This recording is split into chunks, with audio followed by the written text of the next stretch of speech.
আসসালামু আলাইকুম। আজকে আমরা বৃক্ষরোপণ অনুচ্ছেদটা পড়বো। হ্যাঁ, তো বৃক্ষরোপণ অনুচ্ছেদ 300 শব্দের মধ্যে চেষ্টা করেছি দেওয়ার জন্য।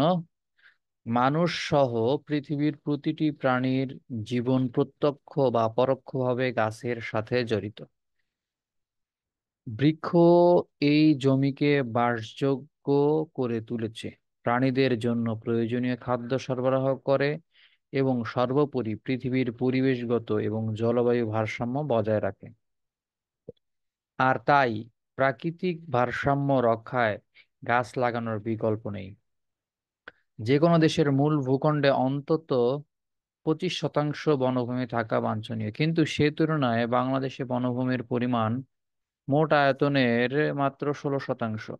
এমন পরিস্থিতিতেও আমরা প্রায় বিনা কারণে চারদিক থেকে নির্বিচারে গাছ নিধন করছি। এতে আমরা অনিবার্য পরিণতির দিকে এগোচ্ছি। বাংলাদেশের পরিবেশ আজ দূষণের শিকার।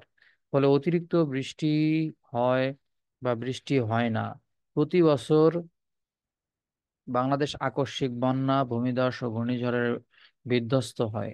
এদেশের জলবায়ু ক্রমেই চরমের দিকে যাচ্ছে। হয়তো ভবিষ্যতে বাংলাদেশ পরিণত হবে মরুভূমিতে। আর গাছের অভাবে গ্রিনহাউস ইফেক্ট বন্ধ করা সম্ভব নয়। সমুদ্র পৃষ্ঠের উচ্চতা বৃদ্ধি পেলে ওজোন স্তর ক্ষয় হয় এবং বৈশ্বিক উষ্ণতা বাংলাদেশের উপকূলীয় এলাকা তলিয়ে যেতে পারে।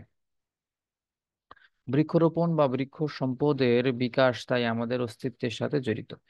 বন সম্প্রসারণ ও বন সংরক্ষণের লক্ষ্য ও উদ্দেশ্য কার্যকর বাস্তবায়নের জন্য সরকার সরকারি ও বেসরকারি প্রচেষ্টা প্রয়োজন।